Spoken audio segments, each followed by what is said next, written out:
আসসালামু আলাইকুম। আজ রবিবার ১৬ ভাদ্র ৬ রবিউল আওয়াল ৩১ আগস্ট। বাংলাদেশ বেতার রাজশাহী। স্থানীয় সংবাদ পড়ছি উম্মে সালমা। রাজশাহী বিশ্ববিদ্যালয় কেন্দ্রীয় ছাত্র সংসদ রাকসু নির্বাচন সুষ্ঠুভাবে সম্পন্ন করতে প্রার্থী ও ভোটারদের সাইবার বুলিং রোধে একটি কমিটি গঠন করা হয়েছে।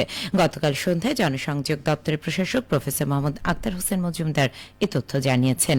তিনি আরও জানান, রাকসু নির্বাচন commission computer science and engineering বিভাগের প্রফেসর মোহাম্মদ একরামুল হামিদকে আহ্বায়ক করে ৫ সদস্য বিশিষ্ট এই কমিটি গঠন করা হয়েছে। কমিটি প্রথম সভায় মিলিত হয়ে ইতোমধ্যে তার করণীয় ও কর্মপন্থা নিয়ে আলোচনা করেছে। সংশ্লিষ্ট সকলের জন্য প্রাসঙ্গিক তথ্য শীঘ্রই জানানো হবে। সিরাজগঞ্জ সদর উপজেলায় আসন্ন ত্রয়োদশ জাতীয় সংসদ নির্বাচন উপলক্ষে মতবিনিময় সভা অনুষ্ঠিত হয়েছে। গতকাল বিকেলে সদর উপজেলার খোকসাবাড়িতে স্থানীয় জামায়াত ইসলামীর উদ্যোগে মতবিনিময় সভাটি অনুষ্ঠিত হয়। সভায় প্রধান অতিথি হিসেবে বক্তব্য রাখেন জেলা জামায়াত ইসলামের সেক্রেটারি ও সিরাজগঞ্জ ২ সংসদীয় আসনে জামায়াত মনোনীত প্রার্থী অধ্যাপক মোহাম্মদ জাহিদুল ইসলাম। প্রধান অতিথির বক্তব্যে তিনি বলেন, আসন্ন সংসদ নির্বাচনে লেভেল প্লেয়িং ফিল্ড নিশ্চিত করা অন্তর্বর্তীকালীন সরকারের দায়িত্ব। ভোটাররা যেন নির্বিঘ্নে ভোট কেন্দ্রে তাদের ভোটাধিকার প্রয়োগ করতে পারে সেটি নিশ্চিতে সরকারের পাশাপাশি জনসাধারণকেও সজাগ থাকতে হবে। মতবিনিময় সভায় উপস্থিত ছিলেন সিরাজগঞ্জ জেলা জামায়াতে ইসলামের সহকারী সেক্রেটারি অধ্যাপক শহীদুল ইসলাম, সদর উপজেলা শাখার আমির অ্যাডভোকেট নাজিমুদ্দিন, সেক্রেটারি মিজানুর রহমান। নাটোরের বড়াইগ্রাম উপজেলা পরিষদের সাবেক চেয়ারম্যান ও আওয়ামী লীগ নেতা মোয়াজ্জেম হোসেন বাবুলকে গ্রেফতার করেছে পুলিশ। গতকাল বিকেলে উপজেলার মহিষভাঙ্গা গ্রামে নিজ বাড়ি থেকে তাকে গ্রেপ্তার করা হয়।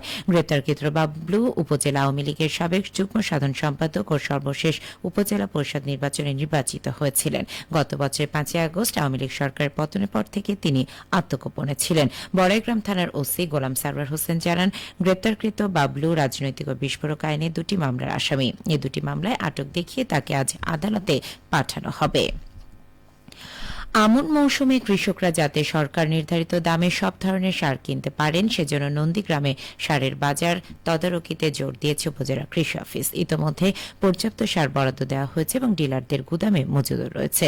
উপজেলা কৃষি অফিস সূত্রে জানা যায়, আগস্ট মাসে নন্দীগ্রামে ৯০৫ metric ton urea, ২৬৪ metric ton TSP, ৩২৪ metric ton MOP ও ৪১০ মেট্রিক টন ডিএপি সার উত্তোলন করা হয়েছে। সরকার নির্ধারিত দামে ইউরিয়া, টিএসপি সহ সব সার নন্দীগ্রাম পৌর এলাকা উপজেলার ৫ ইউনিয়নে বিক্রি হচ্ছে। উপজেলা কৃষি কর্মকর্তা গাজীউল হক বলেন, নিয়মিত বাজার তদারকি ও গুদাম পরিদর্শন করা হচ্ছে। কোন ডিলার বা খুচরা ব্যবসায়ী সরকারি দামের চেয়ে বেশি দামে সার বিক্রি করলে তার বিরুদ্ধে কঠোর ব্যবস্থা নেওয়া হবে।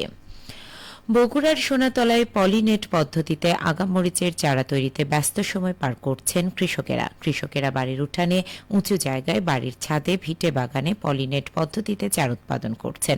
বিশেষ করে বন্যা নিয়ন্ত্রণ বাঁধ সংলগ্ন পাকুল্লা ও তেকানি চুকাইনগর এলাকায় বাড়ি বাড়ি পদ্ধতিতে মরিচের চারা উৎপাদন করা হচ্ছে। উপজেলা কৃষি সম্প্রসারণ অধিদপ্তর সূত্রে জানা গেছে, চলতি বছর সোনাতলায় ১১,৭৬০ হেক্টর জমিতে মরিচ চাষের লক্ষ্যমাত্রা নির্ধারণ করা হয়েছে, যা গত বছর ছিল ৯,০২০ হেক্টর। গত বছরের তুলনায় চলতি বছর ২,৭৪০ হেক্টর বেশি। উপজেলা কৃষি কর্মকর্তা কৃষিবিদ সোহরাব হোসেন বলেন, এই উপজেলা কৃষকেরা ছনিক, বিজলি, কারেন্ট, হাইব্রিড সহ স্থানীয় বিভিন্ন জাতের মরিচ চাষের জন্য ইতোমধ্যে চারা তৈরির কাজ শুরু করেছেন। উপজেলার ৩ শতাধিক স্থানে পলিনেট পদ্ধতির মাধ্যমে আগাম চারা উৎপাদন করা হচ্ছে। খেলার খবর, ফুটবল। খেলাধুলায় বাড়ে বল, মাদক ছেড়ে খেলতে চল, এই স্লোগানে নওগাঁর মান্দায় ফুটবল টুর্নামেন্ট অনুষ্ঠিত হয়েছে। গতকাল বিকেলে কয়াপাড়া কামারকুড়ি উচ্চ বিদ্যালয় মাঠে মান্দা ইউথ ক্লাবের ১০ বছর পূর্তি উপলক্ষে আয়োজিত টুর্নামেন্টে মোট ৮টি দল অংশগ্রহণ করে। চূড়ান্ত খেলায় থানার মোড় ফুটবল একাদশ জয়লাভ করেছে। রানার আপ হয়েছে গাইহানা কৃষ্ণপুর ফুটবল একাদশ। খেলা শেষে পুরস্কার বিতরণ অনুষ্ঠানের প্রধান অতিথি ছিলেন মান্দা উপজেলা নির্বাহী কর্মকর্তা আক্তার জাহান সাথী। এ সময় মান্দা প্রেস ক্লাবের সভাপতি মাসুদ রানা, ইউথ ক্লাবের প্রধান পৃষ্ঠপোষক নাজমুল হক টুটুল ও ইমরান মোল্লা মাসুদ সহ অনেকেই উপস্থিত ছিলেন।